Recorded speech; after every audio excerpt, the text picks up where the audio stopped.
Hello everyone and welcome back to Flow with Maths. I hope you all are doing great. We are continuing our class 9 Ganit Manjari journey. Together we have successfully completed chapter 1 and chapter 2. Now it's turn to chapter 3 The World of Numbers. Old book में same chapter हुआ करता था as a chapter 1 real numbers के नाम से, ठीक है. But कुछ चीज़ें इसमें इंक्लूड हुई है, लाइक इरेशनैलिटी प्रूफ ऐड हुआ है, कुछ चीज़ें इसमें से डिलीट भी हुई है, जैसे रैशनलाइजेशन अब हमें नहीं पढ़ना जो हम पहले पढ़ा करते थे, ठीक है. और आपके बुक में ना कुछ बहुत सारी हिस्ट्री गिवन है, तो मैंने यहाँ पे हिस्ट्री आपको दिखा दी. ये हिस्ट्री पढ़ लेना, अच्छी है, मुझे इंटरेस्टिंग लगी, आप भी पढ़ना. जैसे ये कुछ ऐसे बोन मिले गए जहाँ पे नंबर्स की बातें हुई थी, जैसे ये नंबर्स 11 नंबर्स 13 नंबर्स 17 नंबर्स, और ये कुछ स्पेशल बातें बताती थी, जैसे कि they all are prime numbers from 10 to 12, ठीक है. ऐसे ही हमारे इंडियन जो एंशियंट टाइम पे इन्होंने क्या इन्वेंशंस किए थे उसके बारे में भी लिखा हुआ है. और बल्कि इस चैप्टर की जो शुरुआत हुई ना एक बहुत अच्छी स्टोरी से हुई है, ठीक है, which tells us that why natural numbers is important, sorry natural numbers are important. Okay, वो स्टोरी भी ज़रूर पढ़ना. और फिर उसके बाद है कुछ इंडियंस कॉन्टेक्स्ट की, कैसे जो वैदिक टाइम पे है हमें टेंथ वो वैदिक टाइम पे कैसे इन्होंने हेल्प की नंबर्स में. तो जैसे कि धीरे धीरे जैसे सिविलाइजेशन, इसमें लिखा हुआ है कि सिविलाइजेशन बढ़ी वैसे वैसे हमें बड़े नंबर्स की ज़रूरत पड़ने लगी. तो हमने देखा कि जो वेदास में बहुत सारी चीज़ें ऑलरेडी हमें लिख कर दी गई थी. जैसे इन्होंने जितने भी नंबर्स थे ना, बड़े नंबर्स, उनको 10 और 10 के पावर में, 10 के पावर्स में इन्होंने क्या किया, लिखना स्टार्ट कर दिया था. तो एक बार इस स्टोरी को पढ़ना, अच्छा लगेगा पढ़ के, ठीक है. और आपके एग्जाम में चीज़ें पूछी नहीं जाएंगी, because already there are lots of thing to be asked. ये सारी चीज़ें नहीं पूछी जाएंगी आपसे ना, तो इसलिए हम डायरेक्ट स्टार्ट करते हैं. कुछ अगर इंपॉर्टेंट कॉन्सेप्ट आएगा, जैसे आगे जाके ब्रह्मगुप्ता लॉ वगैरह आएगा, तो वो मैं आपको बता दूंगी. तो स्टार्ट करते हैं हम अपनी 3.1 एक्सरसाइज से. तो दिस इज 3.1 एक्सरसाइज. तो let's start with the question number 1. बहुत बेसिक सा क्वेश्चन है. इसमें गिवन है a merchant in the port city of Lothal. देखो लोथल ना, जैसे हड़प्पा सिविलाइजेशन थी ना, उस टाइम पे कोई सिटी का नाम था लोथल, वही इन्होंने यूज़ किया है. Is exchanging bags of spices. Bag of spices लेकर आया और उसको एक्सचेंज कर रहा है किससे, कॉपर इग्नोट से एक्सचेंज कर रहे हैं. जैसे बार्टर सिस्टम हुआ करता था ना, सेम वही चीज़. तो ये कह रहे हैं he receives 15 ingots for every 2 bags of spice. अगर 2 बैग्स ऑफ स्पाइस वो देता है तो उसको 15 इग्नोट मिलेंगे.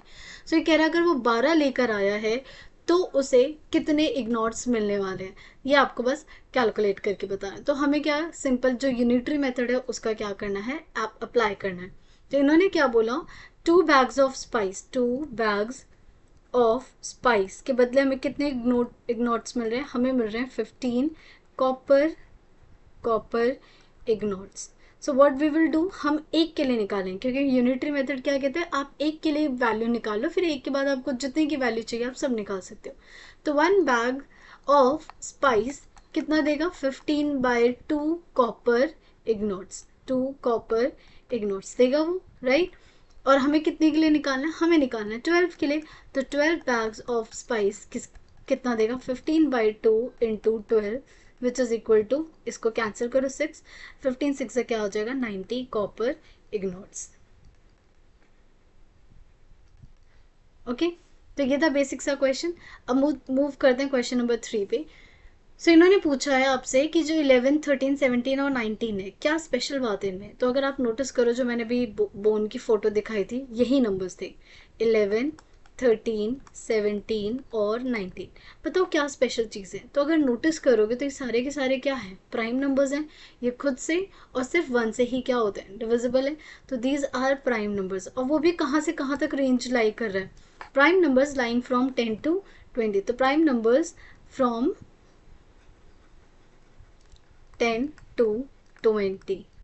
ओके, अब आपसे पूछा जा रहा है कि नेक्स्ट 3 नंबर्स भी बता दो, तो कोई प्रॉब्लम नहीं है. तो 11 13 17 19, और आपसे पूछे जा रहे हैं नेक्स्ट 3 नंबर कौन से होंगे. तो 19 के बाद कौन सा नेक्स्ट प्राइम नंबर होता है, देखो 20 नहीं है, 21 भी नहीं है, 22 भी नहीं है, 23.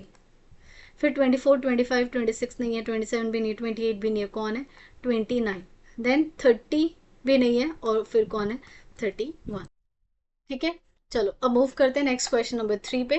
Next question 3 is, we know that natural numbers are closed under addition. Do you know the meaning of closed word? कि जब भी हम कहते हैं क्लोज्ड अंडर एडिशन क्या है तो क्या मतलब होता है, चलो वो भी समझते हैं अब अभी. Closed under addition, the sum of any two natural number is always a natural number. ये है क्लोज की डेफिनेशन. क्लोज का मतलब अंडर एडिशन बोला है तो आप ऐसे under subtraction, under multiplication, under division की भी बात कर सकते हो और आप चेक करोगे कि क्लोज है या नहीं. अभी मैं इसको अच्छे से एक्सप्लेन करूंगी. अब क्वेश्चन बोल रहा है are they closed under subtraction, क्या ये क्लोज्ड अंडर सब्ट्रैक्शन है, ये हमें बताना है. And provide a couple of examples to justify your answer. अब कुछ हमें एग्जाम्पल्स भी देना है. तो लेट्स लर्न द वर्ड पहले. क्लोज्ड अंडर, पहले हम एडिशन का ही समझ लेते हैं. अंडर एडिशन, इसका क्या मतलब है? इसका ये मतलब होता है, दिस इज, ये दिखने में इंग्लिश का वर्ड है बट एक्चुअली में मैथमेटिकल मीनिंग बहुत है इसका. इसका मतलब है अगर आपने कोई दो नंबर्स लिए, let's say two numbers from natural numbers, आपने उन दोनों को ऐड किया. जब ऐड करोगे तो आपको जो नंबर मिलेगा वो नंबर क्या होगा, अपने आप में एक नेचुरल नंबर ही होगा ना. सोच के देखो, कोई भी एग्जाम्पल ले लो. मैंने ले लिया 2, मैंने ले लिया 10, 2 + 10 क्या आ गया 12. This is also a natural number. Okay, आप ऐसे किसी भी नंबर को ऐड कर लो, ऐड करने के बाद आपको दिखेगा कि हमेशा नेचुरल नंबर है. तो जब ऐसा होता है तो आप बोलते हो क्लोज्ड अंडर एडिशन. ठीक है, लेकिन अगर मैं आपसे पूछूं क्या ये क्लोज्ड अंडर सब्ट्रैक्शन है, अंडर सब्ट्रैक्शन, सो इसका मतलब हमें क्या चेक करना है कि अगर आप कोई दो नेचुरल नंबर को सब्ट्रैक्ट करोगे तो क्या वो आपको फिर से नेचुरल नंबर मिलेगा. तो इस चीज़ को ना मैं एक बार अच्छे से लिख देती हूँ. इसका क्या मतलब होता है, इसका मतलब होता है कि जब आपने नेचुरल नंबर, ठीक है, प्लस नेचुरल नंबर किया, नेचुरल नंबर किया तो आपको क्या आंसर मिला, आपको मिला नेचुरल नंबर. ठीक है, अब क्लोज्ड अंडर सब्ट्रैक्शन. अब जरा चेक करो, अगर कोई नेचुरल नंबर लेते हो, राइट, और सब्ट्रैक्ट करते हो, माइनस करते हो, तो क्या आपको फिर से नेचुरल नंबर मिलता है? तो क्या ये नेचुरल नंबर होता है? चेक करके कोई एग्जांपल सोचना ज़रा. सो मैंने सोचा, मैं बहुत भोली थी और मैंने सोचा 10 - 2. ठीक है, 10 - 2, मैंने देखा 10 - 2 तो 8 आया. 8 भी क्या है, नेचुरल नंबर है. तो मैं बोलूँगी yes this is a closed under subtraction. But ऐसा नहीं होता. जब आप मैथ्स में कोई चीज़ बोलते हो कि हाँ ये ऐसा होने वाला है तो वो हमेशा ट्रू होना चाहिए. ऐसा कोई एग्जाम्पल नहीं दिखना चाहिए जिसके लिए स्टेटमेंट होल्ड ना करे. तो फिर मेरे से किसी ने बोला कि आप एक काम करो, 2 लो और -10 करो. मैंने किया, 2 - 10 करते मेरे को आंसर मिला -8. बट क्या -8 नेचुरल नंबर है? This is not a natural number. अब ये नेचुरल नंबर नहीं है. तो क्या जब मैंने दो नेचुरल नंबर्स को सब्ट्रैक्ट किया तो नेचुरल नंबर मिला मुझे? नहीं मिला. तो क्या बोलूँगी, therefore natural numbers are not closed under subtraction. अब मेरा आप लोगों से सवाल है, मुझे कमेंट बॉक्स में मेंशन करना, ठीक है, कि चेक करके बताओ कि क्या natural numbers are closed under multiplication, है या नहीं. ये आप चेक करोगे. सिमिलरली चेक करोगे natural numbers are closed under division, है या नहीं है. करके अपना आंसर मुझे कमेंट बॉक्स में लिख देना. देखती हूँ कितने बच्चे लोग कितने सही होते हैं. एंड प्लीज़ ChatGPT या गूगल मत करना, अपना दिमाग लगाना. सोचना 2 नंबर को मल्टीप्लाई करने के बाद क्या हमेशा नेचुरल नंबर आ रहा है, क्या 2 नंबर को डिवाइड करने के बाद हमेशा नेचुरल नंबर आ रहा है या नहीं आ रहा. Use this definition. ठीक है, अब मैं मूव करती हूँ नेक्स्ट क्वेश्चन पे. ये मैंने आपके लिए छोड़ दिया, कुछ आप लोग भी तो दिमाग लगाओगे. चलो, इसमें कुछ एंशियंट इंडियंस की बात की है. Ancient Indians use the joint of their fingers. मैं तो आज भी ऐसे उंगलियों पे ही काउंट करना होता है तो काउंट करती हैं. तो एंशियंट तो बहुत दूर की बात है, हम आज भी अपने जॉइंट ऑफ फिंगर्स की यूज़ करते हैं. A practice still seen today, yes of course. Each finger has 3 joints and the thumb is used to count them. Okay, how many how many can you count on one hand, and how does this relate to the ancient base 12 counting system? ठीक है, तो एक एक करके solve करते हैं. तो देखो, हमारे पास पहले इन्होंने पूछा how many can you count on one hand, कितने काउंट कर सकते हो. तो हमें पता है ईच फिंगर, हर फिंगर में कितने जॉइंट्स हैं, each finger except thumb, obviously thumb को एक्सेप्ट कर लेना, except thumb has 3 joints, has 3 joints।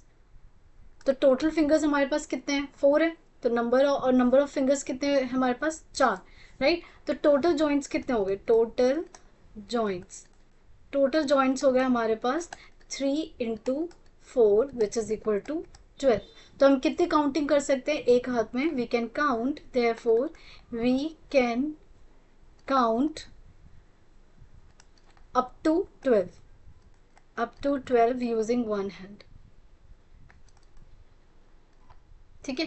अब आपसे पूछा गया है कि एंशियंट टाइम में ना 12 बेस 12 की काउंटिंग यूज करती थी। देखो बहुत इंपॉर्टेंट है, वैसे तो आजकल यूज नहीं करते, अब हम 10 ही बेस काउंट यूज करते हैं, बट 12 का ना बहुत इंपॉर्टेंट रोल हुआ करता था। अब ध्यान दो, जो घड़ी है, क्लॉक होती है, उसमें भी कितने नंबर्स होते हैं, 12। जो डजन्स हम यूज करते हैं, ठीक है, उसमें भी कितने होते हैं, 12 की काउंटिंग होती है। जो हमारे पास मंथ्स नेम होते हैं टोटल, वो भी कितने होते हैं हमारे, 12। तो ये ऐसे नहीं बने, इनका कोई ना इनका लिंक था बेस 12 काउंटिंग सिस्टम से।